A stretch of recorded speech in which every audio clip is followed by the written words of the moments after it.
passport bros go to third world countries. About a freaking passport. I've had one of these since I was 2. Y'all were acting like they just came up with these in 2022. I'm gonna go over and get me a woman to be able to abuse her. Ain't nobody gonna do y'all understand how people feel about Americans? That just goes to show you ain't been nowhere. So y'all think y'all gonna run your broke asses over to other countries and they go, oh, these some black canes from America. Most people don't like. I think you guys forgot what passport boys or bros was really intentionally made for.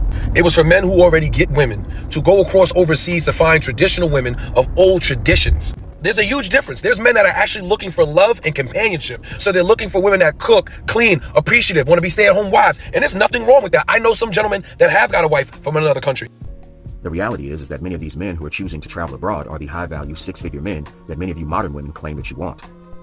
With the caveat being that many of these men who choose to exercise their options and travel abroad are traditional men who are in search of traditional women and who want nothing to do with modern women and their feminist ideologies and mindsets.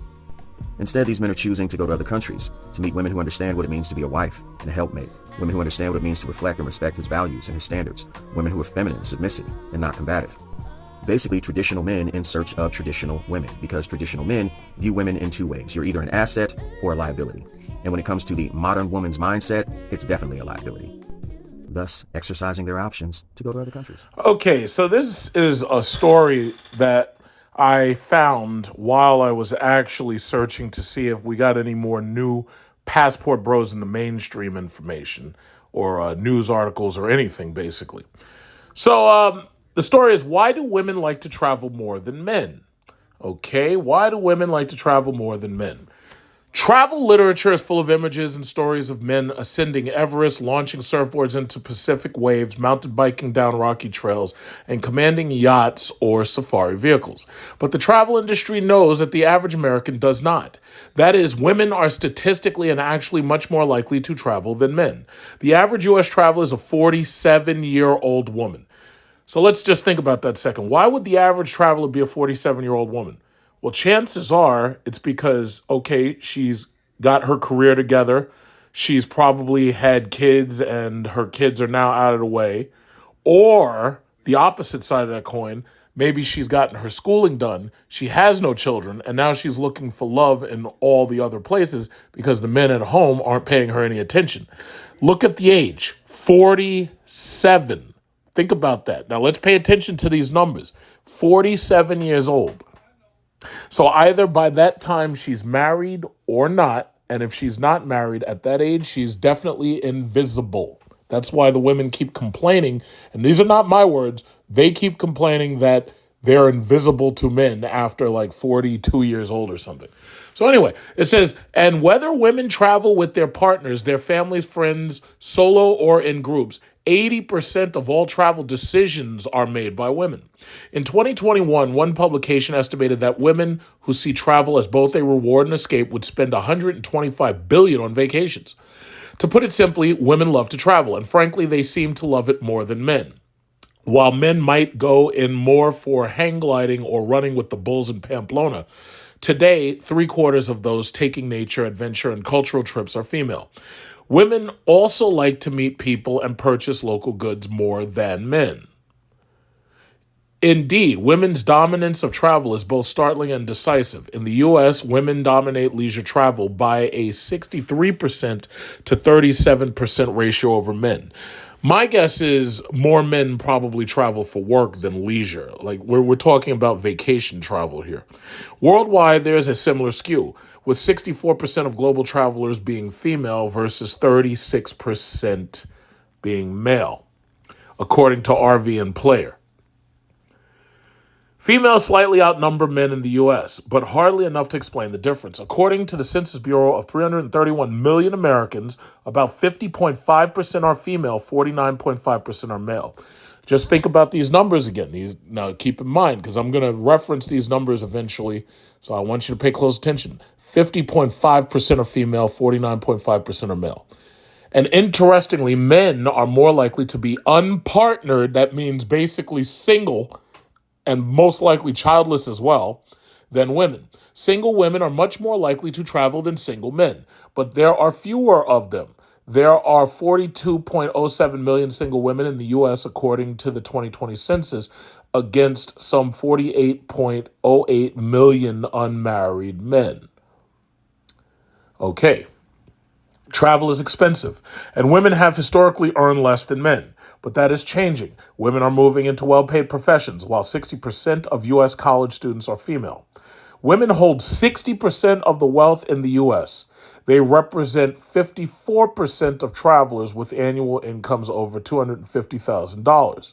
According to MMGY Global, women outlive men and often use inherited wealth for retirement travel. Women also tend to carefully plan and save for vacations. The travel industry is recognizing this. Women represent more than 50% of workers in the trillion-dollar travel industry. Women increasingly have leadership roles in the industry as well, including at airlines like JetBlue. So what gives? Do men prefer staying home playing video games while women plane their world explorations? Okay, I guess they're trying to be fancy here. While women plane their world explorations, I would have used the word plan. I don't see any reason why this should be plain. Maybe this is a typo. I don't know. Jessica Nabungo has visited more than 150 nations, more than 45 solo, in her effort to be the first black woman to visit every country. That's a hell of a lot of traveling. Nabungo, who runs a small travel agency, which explains the reason why it's so easy for her to do this, in 2019, when I do meet male travelers, a lot of them are gay. In particular, straight men only travel if their girlfriend is planning it or if it's a bachelor party. Apparently, she hasn't met any of the passport bros yet. There are many signs of the travel industry's focus on women. Increasingly, women are front and center in TV ads for Las Vegas, for tribal casinos, for cruise lines and other destinations. Ads focus on well-dressed or swimsuit-clad young women dancing, dining, drinking, and generally having a great time with female friends. These ads reflect the social media world of Instagram, filled with women posting from glamorous, exotic, or rugged destinations. That in and of itself is probably part of the reason why women outnumber men in travel. Men, in my opinion, and I want to finish reading it, men are probably more likely to stay home and flex what they have than spend their money to go travel. Women want to travel to all these exotic locations and post all these photos.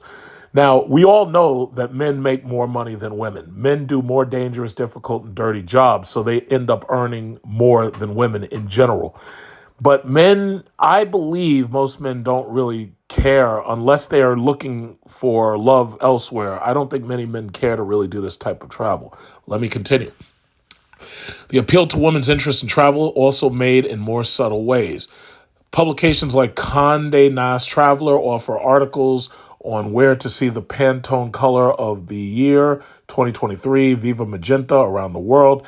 This is a subject of limited interest to many men. Yeah, men don't give a fuck about none of this shit.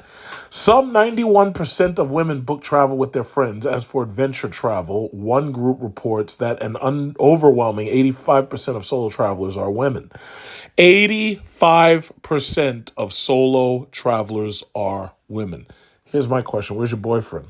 Where's your husband? Exactly. Despite understandable safety and loneliness concerns. Now, when they're talking about those safety and loneliness concerns, I'm not going to opine too much.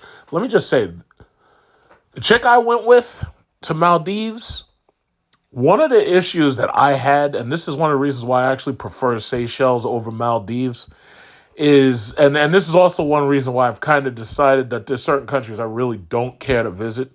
The thing about it is you got all of these dusty guys who are basically just sitting on the side of the road staring at women. And these are dusty, fucking rundown, broke-looking motherfuckers. And a lot of women, as you know, because I'm not going to really say it on here, but as you know, there ends up being these situations, especially like in countries like Pakistan, India, Bangladesh, not the Maldives, but the countries I just named, where you have women being attacked by groups. I'm just going to leave it at that. And she even opined to me, she was like, I don't like the way these guys are looking at me. And what am I going to do? You're in a foreign country. You can't just beat up the locals just for looking at your woman. But one thing I did notice is when you're in these little city centers and you're in some of these countries, these men recklessly eyeball women, recklessly. And some of these women have safety concerns. And then, as you can see, loneliness concerns. Well, as Kevin Samuels said, buy a dog. So anyway, as AARP notes, maybe you can't find a suitable traveling companion, or maybe like me, you simply enjoy solitude during your explorations. With no one else's needs to worry about, you control your itinerary and you're much more likely to meet interesting new friends along the way than if you were with a pal. That's what they're counting on. They're trying to meet new friends, but here's the problem. In the last video I mentioned, that, or I should say, the female in the intro of my video mentioned, these foreign men ain't checking for these women, not American women. They're not checking for these women. There's nothing that these American women could possibly do for them that their own women can't.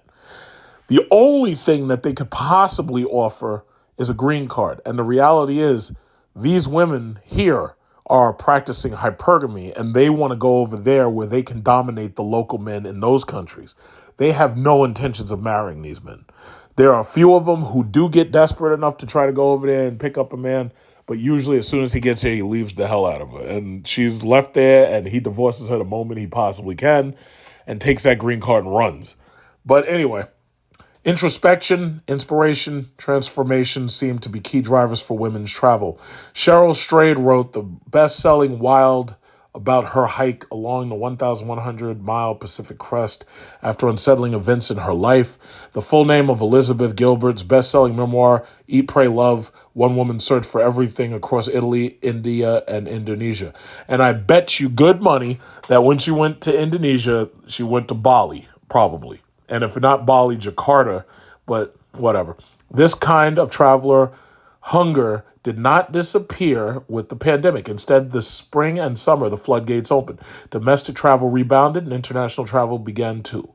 Women led the way. For the future, the question for the travel industry is not whether women are the real travelers, but what is stopping men from catching up to them. Men don't give a fuck. They don't want to travel in general. The only men who really want to travel, you got your, and this is leisure travel we're talking about. Expats, retirees, and maybe divorcees who have been had by these women here and have had their life savings or their assets pilfered. A lot of them, they decide that they're going to go to another country, and it makes perfect sense. When they go to countries like the Philippines, they go to countries like Vietnam, Thailand. A $30,000 or $40,000 pension is more than enough to get you through in those countries, and you can live comfortably in those countries. You may not have a car, but you can easily pay to live, and you have a nice place to live. You have a nice condo. You have a nice warm place to live. It's cheaper than going to Florida. So I think most of these men, they're not traveling. They will move overseas in certain cases, but I think most of these men don't want to travel because they're comfortable just being right here, unless there's a problem, especially if it's a problem with family planning or something like that. That's what I think. In the next portion of the article, they break down the travelers with data and whatnot. But this is what they want you to believe. You see this picture right here? They want you to believe that these female travelers look like 47-year-old, 50-year-old versions of Ruby Rose, this discount Ruby Rose right here. That's what they want you to believe it's all about. Now, we know better. We know that these women are going to a lot of these countries, especially Africa, and they're going to like the Caribbean and whatnot, and they're going down there for sex tourism. They laying on a beach, Dexter Jackson swinging. He's rubbing coconut oil all over her back, and God knows what else he's rubbing on her back. We already know what it is because we've got videotape. So, it's not like they can hide the truth. We know why they going down there. We know why they going alone too. We know exactly why they're going down there alone. But some of that I'm not going to say. I'm just going to reserve that for later. But this is what they want you to believe you're dealing with. This right here. This is what they want you to believe. So you keep that image right there of this chick in your mind. Mrs. 55-year-old Gabby Giffords right here. They want you to think that this is what it's all about. They want you to think that all these female travelers are in private jets. Because look at this. This is a private jet, basically. They want you to think all of them are sitting in the private jets like Nancy Pelosi, like Hillary Clinton, and that they're flying, they're wheeling and dealing all over the world. That's what they want you to think. Just keep that in mind. That's what they want you to think. So that's the first part. I was going to read some of the details from Journey Woman where they actually break down the data. But then it occurred to me, one of the reasons why I just realized this, I think one of the reasons why women are so entrenched in tourism is also because women make up the bulk of aviation. It's like when I was looking at the stats, it hit me. Now they're talking about women as influencers of travel. Women make 80 to 85% of travel decisions and comprise two-thirds of all travelers. Our impact is significant and it goes well beyond our role as travel consumers. According to the most recent global report on women in tourism published by the UN World Tourism Organization in November 2019, 54% of people employed globally in tourism are women. And then when I thought about it, I'm like, well, if you think about it, women actually make up the vast majority of aviation. For every 2 pilots, you have how many flight attendants? Probably about 8. Now think about that. Maybe for every 2 pilots, you have about 8 flight attendants. Some flights may have 16, 20, 30 flight attendants, especially if you're talking about these international long-haul flights, right? And then when you really think about it, a lot of these women get a lot of discounts on tourism specifically because they work for the airline. Also, think about the majority of the people who are your receptionists when you go to the airlines. It's usually a woman. Usually, it's not just a receptionist on the ground, but it's also a lot of the light level security. And then on top of that, it's a lot of TSA agents here in JFK. They're filled with TSA agents, and they all get discounts in aviation. They all get discounts to fly wherever they want. So now it actually makes more sense to me when I really think about the reason why women are able to travel so much. I would also say a lot of women get a lot of time off of work, especially when you factor in like these leaves that they tend to take. They take maternity leaves, they take sabbaticals. Now, when they're saying that these women are mostly over the age of 47, let me see where's the data to back that up. They say the risk and reward of travel. When it comes to sources of information, women place their trust in medical professionals, public health care authorities. Most respondents believe that travel-related businesses have not done a good job of managing reputation during COVID-19. And they say handling of COVID-19 by states. Okay, so this is something else. They go into a whole lot here. I already read it. But they say the influence and affluence of solo women 50 plus travel demonstrates the vital role of women over 50 in travel. Over 1,000 experienced female travelers, 87 over age 55, participate in a global study. Of these, 96% make travel decisions in their household.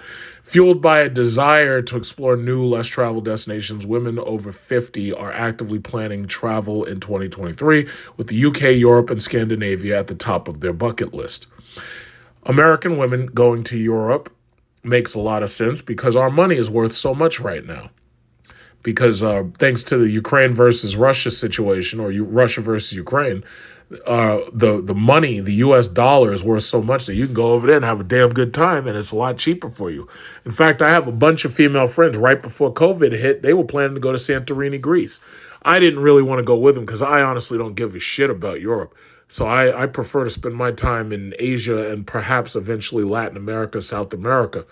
But they had to cancel that trip, and right now they're trying to replan it.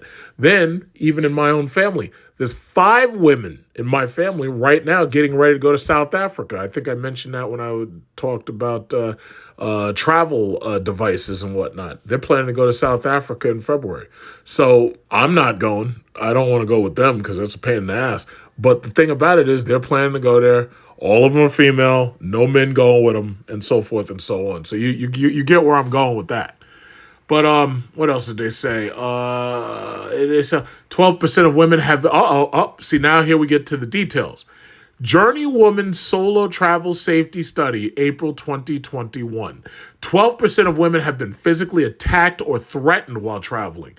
Of these, 38% were able to defend themselves. Out of 12% of women, 38% were able to defend themselves. 16% had help from another person, and 13% were not able to defend themselves. God knows how that ended up. 88% of women say they were somewhat threatened or felt safe while traveling.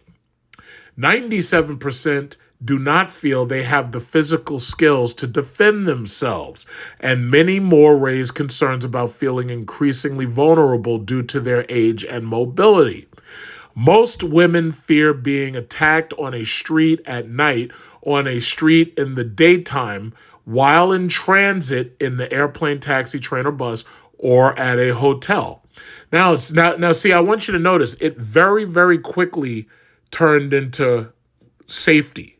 It very quickly turned into that. Now, they told you the majority of these women are single and older, and they're traveling solo. Well, guess what? If you don't have a man there, chances are you're not going to be able to defend yourself. And this is not one of these cases where you're talking about, oh yeah, just buy a gun because it's the great equalizer. You're going to a foreign country. You ain't got a gun on the plane. You ain't got a gun in customs. You ain't got a gun when you get in that taxi. You ain't got a gun at the hotel where you decided that you want to go to the middle of some freaking country where it's dark all the time, like Mozambique or some shit. You ain't got no protection. And you damn sure don't have a man with you because you're going there solo, right? It says where women feel the most risk.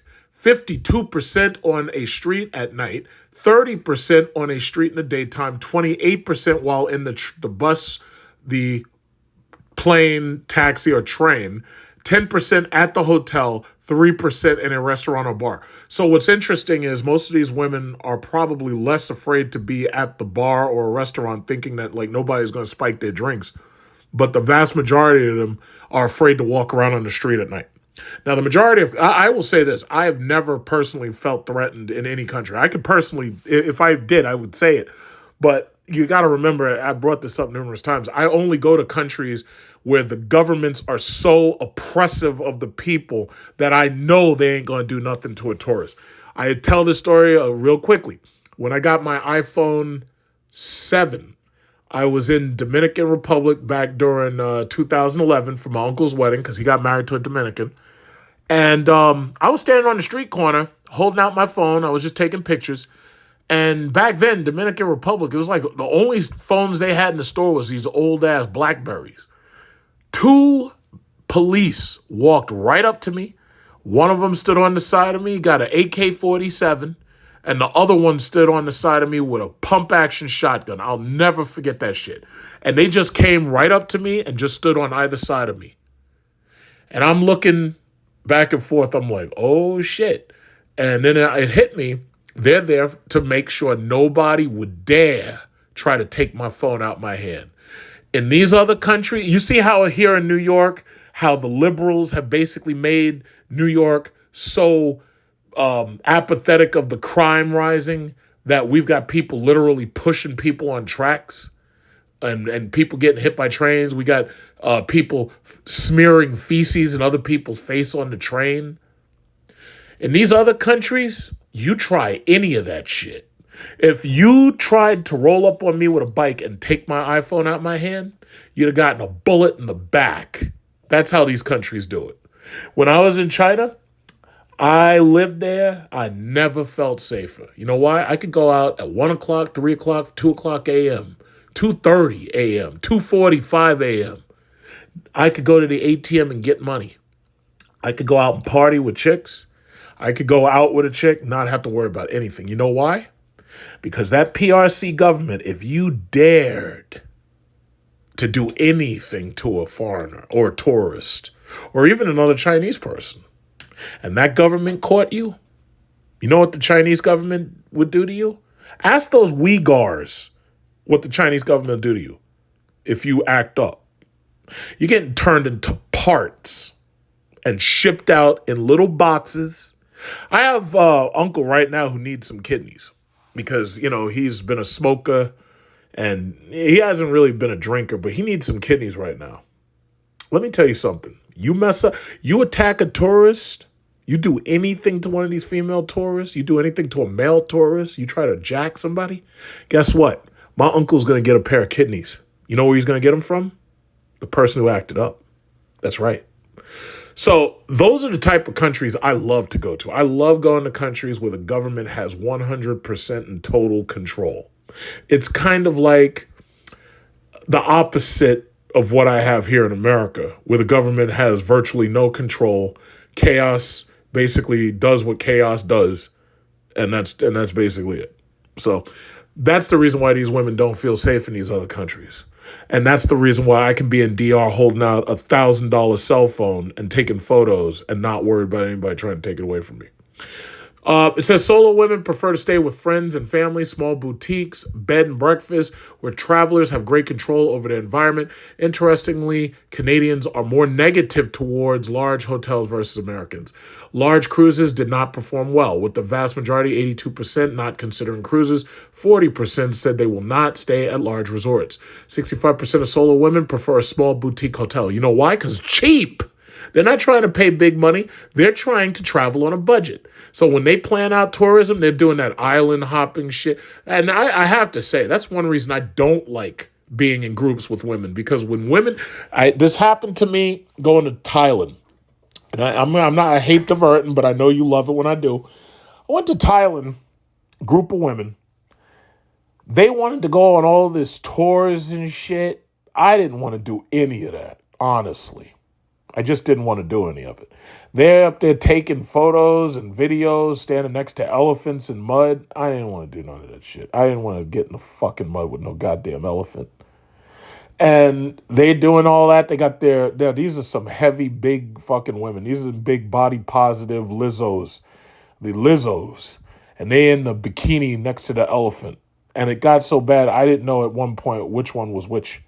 I was like, wait a minute, is that the elephant or are you the person I came here with? I don't even. But anyway, women want to do all these tours. They want to wake up at 5 o'clock and shit and be on a fucking bus and going up hills. And I didn't want to do none of that. I didn't want to do none of that. I did my own tourism. I had my Filipino with me. And the majority of my tourism was pumping those bed sheets at 5 o'clock, if you know what I mean. So the thing about it is, the last thing I need to be doing is getting up in the morning and going play. I didn't feel like doing none of that. But that said, when they do their travel, they go as cheaply as possible. I flew business class on Emirates. They didn't. They flew on some cheap ass China South and Eastern Air, whatever. They flew on the cheapest Chinese fucking flight they could fly on to get to Thailand. I was like, yeah, I'll see y'all later. So y'all go that way after we get through security. I'm like, yeah, okay, well, I'll see you guys later. Y'all go that way. I'm going to be over here in the Emirates business class lounge sipping my champagne. So, yeah, that's okay. That's okay. So, this is all basically talking about safety. But basically, you see what I'm saying. It's old women traveling solo. It says 44% plan to spend more on travel than in the past. The single supplement is the top pet peeve about travel at 60%, followed by high airfare costs and extra baggage. Yeah, because they get them cheap-ass flights. 73% will pay more to feel safe. You damn right you're going to pay more. Over 71% of women typically purchase travel insurance. I always get travel insurance just in case they cancel the flights because of COVID or something.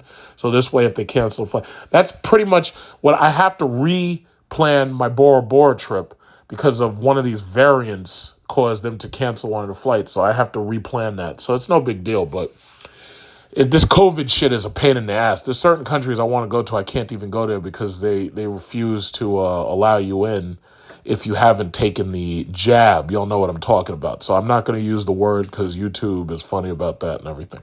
So anyway, solo women and travel insurance. Over 71% of women typically purchase travel insurance, blah, blah, blah.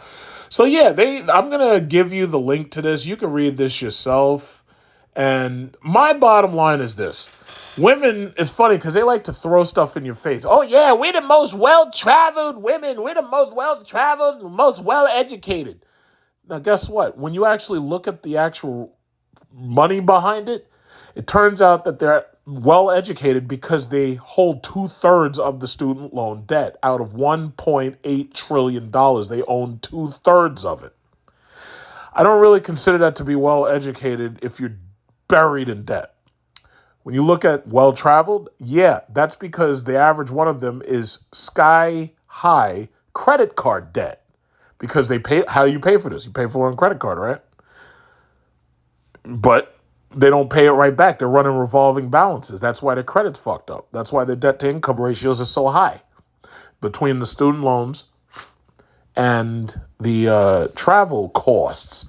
But most of the travel they're doing it just to flex on us. They're doing it so that they can say, yeah, I spent the week in Egypt and I took photos next to the pharaohs.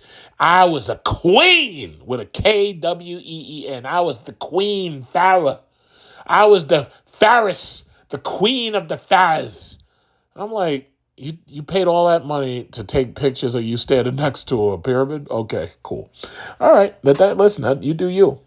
And then there's obviously the cruises. They go on cruises constantly. Every time they turn around, there's a cruise. Oh, you want to go on a cruise? It's just $500 deposit, and it's another $2,500, over the next couple of months. You know what I'm talking about. I can't make this shit up. You already know what I'm talking about. And it's always a cruise to the same damn islands in the Caribbean. It's like, how many times do you have to go to Bahamas and Cozumel? How many times you got to go to Curacao? How many times you got to go to Barbados? How many times? How many times you got to go to Bermuda? It's like right down there. And those people, these women going down there looking for love, they come back completely disappointed, because even if they do get one of these guys to screw on them, it's like that guy is in no way interested. And besides, why would he be interested when there's another cruise ship coming with brand new women? Or there's another plane about to land with brand new women to getting off there. So, you know how Stella got a groove back and Stella was banging on Dexter Jackson? Yeah, but guess what? Dexter Jackson, he ain't trying to marry you, Stella. All he got to do is stay there, and there'll be another cruise ship with a younger Stella getting her groove back.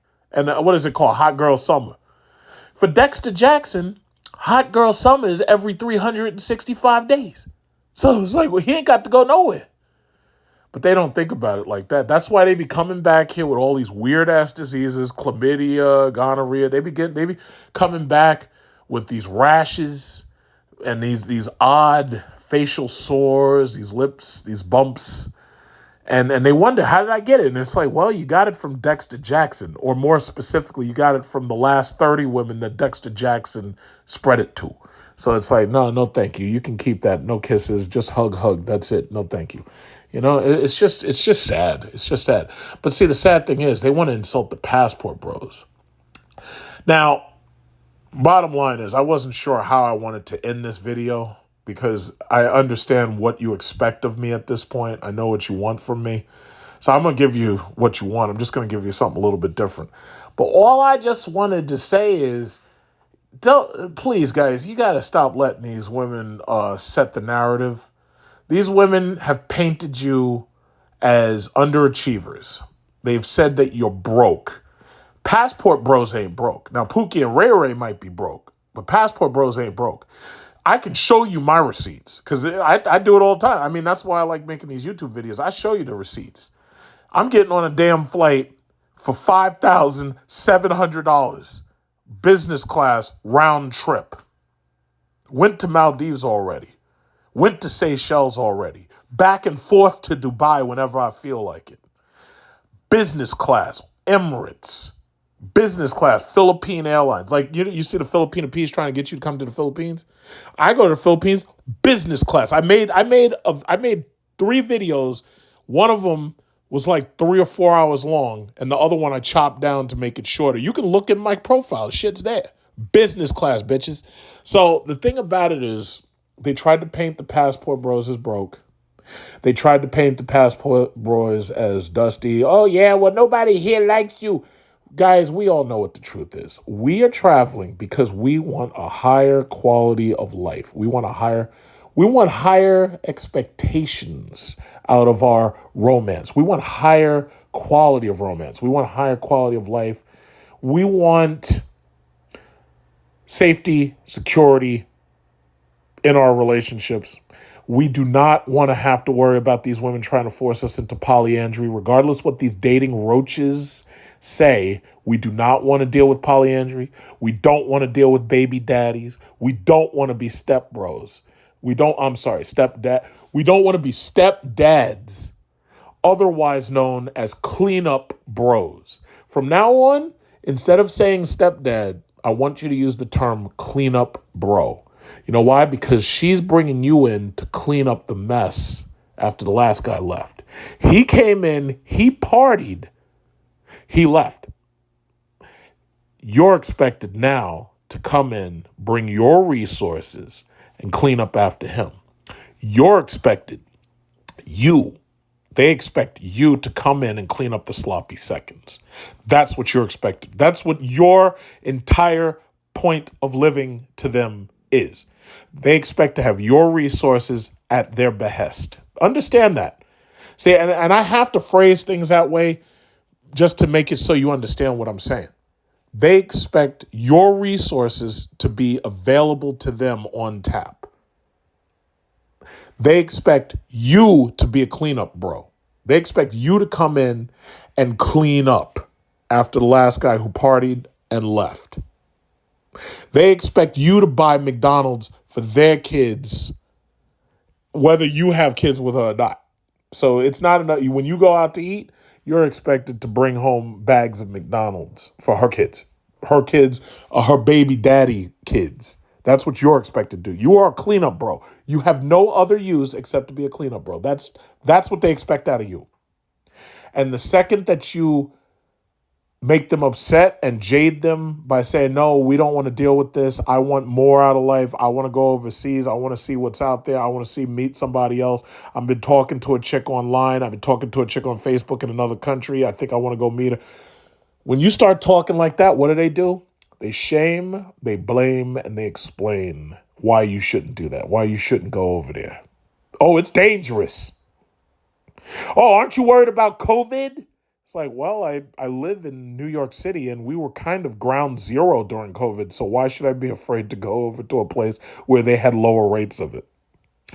Oh, yeah, well, you ain't going to get nothing except a little butt. And then next thing you know, she's just going to give your money to her boyfriend that she got a boyfriend. And she's going to move her whole family here. And the whole family is going to be living in your house. They're going to kick you out. It's like, well, I don't think you understand. That actually can't happen. And you know what's funny?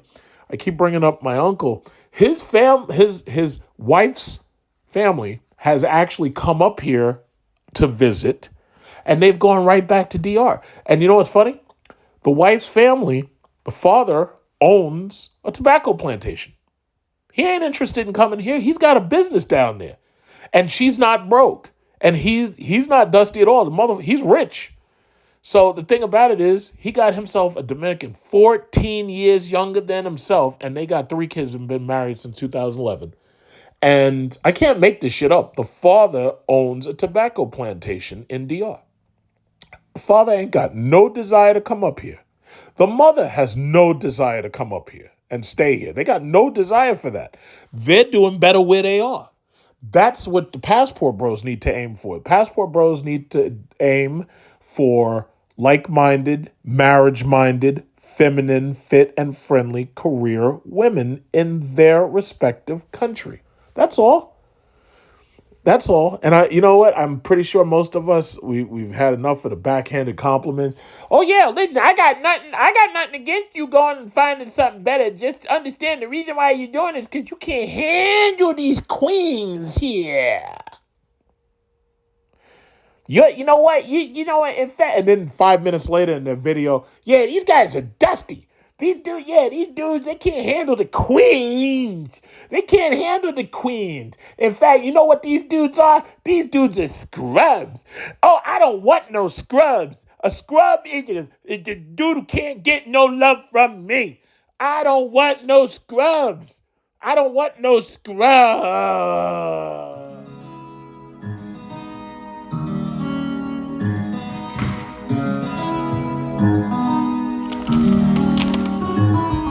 A scrub is a guy that thinks he fly, also known as passport brothers, always talking about better deals and how he fly business class. So no, I don't like the passport bros. I don't like those foreign hoes. I have a nose ring in my nose, but I know I'm a diamond. No, I don't want no scrub. A scrub is a guy that can't get no love from me. Saving up money to fly to the opposite side, tricking in foreign countries. I don't want no scrub. A scrub is a guy that can't get no love from me. Saving up money to fly to the opposite side, tricking in foreign countries. To be continued.